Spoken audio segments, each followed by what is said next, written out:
Brad, when it comes to like the top three acupressure points that maybe you still practice day to day that you can swear by, would you be able to share those? I remember you shared like the L, like the L. Could you explain like some of the acupressure points that maybe we should start imbibing in our day to day?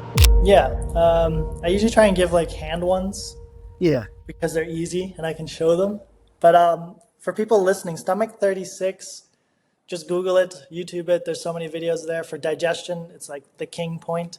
Spleen 6, really good for digestion. And if you're having digestive issues from stress, liver 3. But on the hand that I can show, I'm not sure if this podcast is in video format or not, but Yeah. It is. Yeah. basically, Yeah. just below the wrist on the palm side of your hand, 3 fingers down between these two tendons. That's a point called pericardium 6. Okay, so if you see there's like two tendons popping up, Yeah. Yep. I Yep. go Yep. between them, approximately 3 fingers down. And we're not sticking a needle, so it's not having to be so precise, but I just rub up and down this line. And this is the heart channel, pericardium channel, which is related to the heart.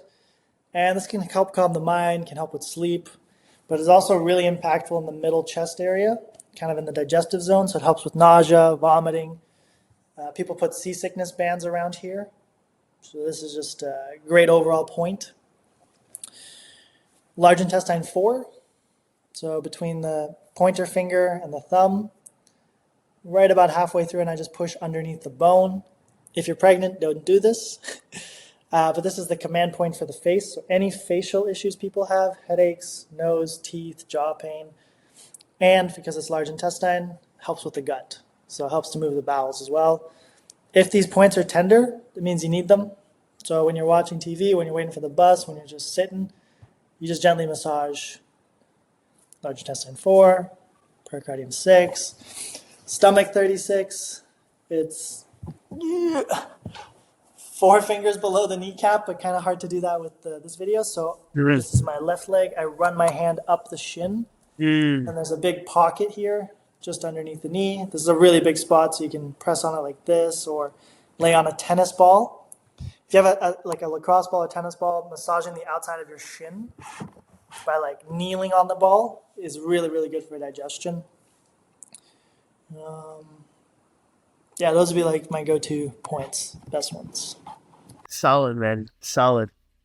It's, it's so interesting, Brad, because the more I'm learning from you, the more I'm realizing that healing is not something that's like, like something I can say like, okay, in like 2 to 6 weeks, you're gonna be healed. It's something that's like a journey. Everyone is going through a journey, and somehow this pain is a blessing in a way because it helps us kind of understand our ability. It makes us better understand our ability to manage our emotions and thereby again take steps towards maybe this path of enlightenment.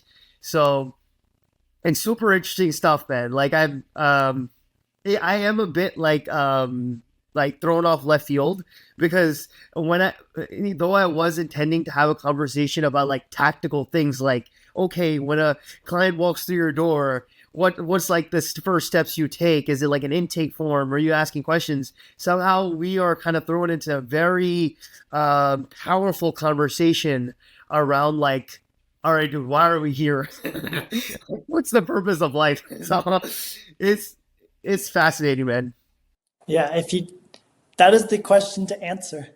Above Yeah. all, is there a meaning to life, or did we just evolve out of nothing and it's all random chaos, or was there a creator that put us here for a reason? Right? If you believe you're here for a reason and that your life matters, it's quite a different health relationship versus nothing matters and it doesn't matter when I die.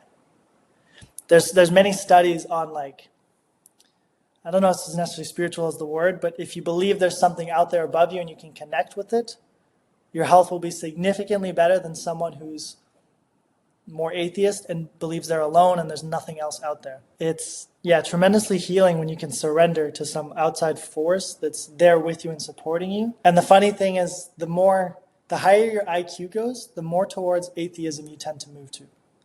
So people with high IQs, very, very smart, tend to think, I'm the shit, I can do this by myself, and everything in my life is because of me. Whereas You can look at many different approaches to life and realize nothing in your life is really up to you at all, and you're just blessed to have the things around you that got you here. So whether you believe in like we're billions of years old and plasma exploded from a tiny little dot 12 billion whatever years ago, 12 billion years you haven't existed. The world's been fine without you. You're here for a blink of an eye. You're not that important. You're not the biggest, dog in the house. And everything 12 billion years before you has been pushing to get you to this little slice of luxury or whatever you've built for yourself. Or the earth is 6,000 years old. God put you here and he wants you here, wants to love you. And that's the solution. Or there is nothing. And really addressing that is a huge aspect of healing and setting yourself straight. Again, like it's the foundation. You can try and attack one disease or one problem, but what's the thing underneath it? What's the thing underneath that? What's the thing underneath that? And if you get the deepest thing, the other stuff will work itself out. If like a guy with or a girl with severe gut issues was coming to your front door, right, and after speaking to them, you realize it's about time for them to find root cause healing. What would be like the first few steps you would tell them? Like if it was me, like a younger brother, and you were like, all right, Trishy, like this is what I want you to do. What would those steps be? Yeah. Let me give the caveat. Some people don't want to heal. Oh, And as a coach, you cannot make people heal. You can lead a horse to water, can't make them drink. yeah, So I've had clients where I'm like, you need to stop eating pizza. And they're a doctor. I've had like several doctors, and they're like, nah, the research shows it's totally fine. It's not actually a problem. I'm like, bro, you're fat, you're overweight, you're inflamed. You need to stop eating pizza. yeah, Like, what are you questioning? What are you paying me for? yeah, Some people just want to sit in their high intellectual ego and tell you you're wrong. And I'm like, okay, I can't help you. But let's man. say you're earnest and you wanted help. And you're actually like, okay, Rad, tell me what to do. Um, First is that meditation practice. Start with 20 minutes a day. The goal is just don't move. So in the beginning, you're not going to hit high levels of equanimity or anything. You just don't move. Put a timer, don't move. And if you move, okay, just notice when you moved, and each time try and reduce the amount of movements you did.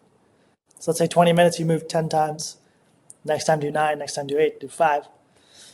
Try and concentrate on the breath with that. So don't let the mind float too much. Just bring it in and out. An easy thing to do is as you're sitting, think exhale, release tension, relax. Like pick a word, kind of you were saying before too. It's like some sort of word to just help the system and the muscles release. I like counting too. So for people that have a difficult time, I learned this from Michael Holt. He was actually very beneficial. Savage and Saint is his Instagram for my movement and meditation. As you inhale, you count 1. As you exhale, you count 2. You inhale, you count 3. Exhale, you count 4. We go up to 8. Then once you hit 8, you restart, you go back to 1. Inhale a 1, exhale a 2. If you inhale a 2, you've done it wrong. If you've counted to 14, you've done it wrong. So there's a very objective way to measure your concentration. Did I sync with the breath? Did I count past 8? Can I do 5 sets of 8? Can I do 10 sets of 8? 20 sets of 8? And then we're very tangibly building concentration. Okay, this is not the be all. This is like training wheels. Inhale 1, exhale 2, inhale 3, exhale 4, up to 8, restart. Then there's different ways to make it more challenging once you really get that. But it's objective. It's versus just sit there and don't think about anything. Did I not think of anything? I don't know. Well, I counted to 8 10 times in a row, and that took 5 minutes. So I did it objectively. I did 10 push-ups objectively. So in the beginning, start objective. Don't move, count. In terms of diet, basically eliminate everything except for meat. And I know this is going to sound really weird because there was a time where I was like heavy on the vegetables, heavy on the legumes, oats, like heavy. And then I read a book called Plant Paradox. I don't know if you ever heard of that one.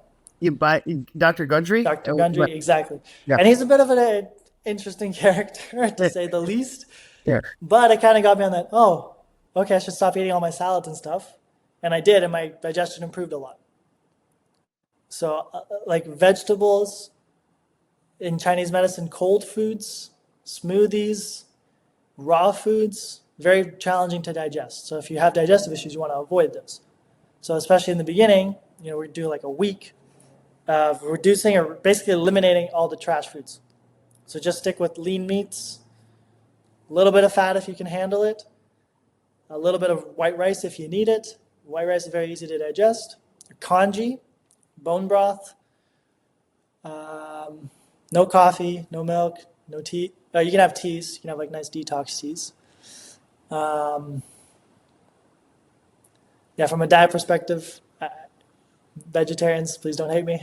But if you get nice quality regenerative meat, it's actually less cruel to animals than eating a vegetarian diet. So people who don't believe me, just Google it, type it into ChatGPT. Eating a vegetarian diet, unless you've grown the veggies yourself, it's still killing a lot of animals. Somewhere around 20 to 25 rodents, squirrels, birds, the diet per pound of produce or calories. Don't quote me exactly. Versus if you kill one regeneratively farmed animal, you're eating for a year that one animal that was living a life outdoors, versus just the amount of animals that have to die to get celery to your front door, or almonds to your front door. It's, for all intents and purposes, I sympathize with vegetarians. I don't want to kill animals either. It's not the kindest thing to do, but you're also an animal in here, and you need to be of higher health too to help that situation. Sleep and circadian rhythm, super important. So in the morning, go out, get sunlight, as much as naked as you can be out there, no glasses. This is going to set your hormones. The circadian rhythm is going to help you sleep. Sleep is where a lot of healing happens. So if you're not sleeping, you can be doing all these other things. That's not going to help very much. Stress reduction, so walking for 10 minutes after a meal.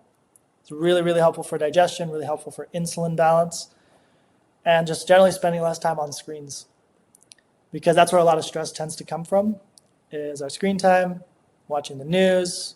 It's all designed to just like capture your attention and stimulate your emotions and get you all dramatic and feeling good or feeling bad, which again comes back to your purpose, what you want to do, who you want to be around, how you want to spend your days. So yeah, on the crux of it, it's really getting in line with what do you want to do? What are your goals? Why do you want to heal your gut? I'm sure you never had this thought, but like you wake up like, I'd like to have a six pack and be jacked. So today I'm going to work out hard and have no plan. And then the next day it's like, whatever. I don't need that.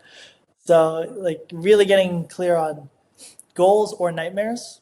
This is something I learned from Paul Chek, is when you're not sure what your goal is or what makes you happy in life, let's say, look at what makes you unhappy. So if you had to wake up and go to the same job, be around the same person, be in the same body, and 6 months later, it's just going to be worse. So it's like identifying those nightmares. I don't want to keep living this. Okay, well, if waking up at 10 a.m. and feeling like shit, then I want to wake up at 6 a.m. and feel great. So you switch it. The nightmare becomes, the opposite becomes the goal. So very many things. Everyone needs their own thing, but generally if they're digesting, they're overthinking. So they need practices to stop their mind from overthinking. Counting, sitting.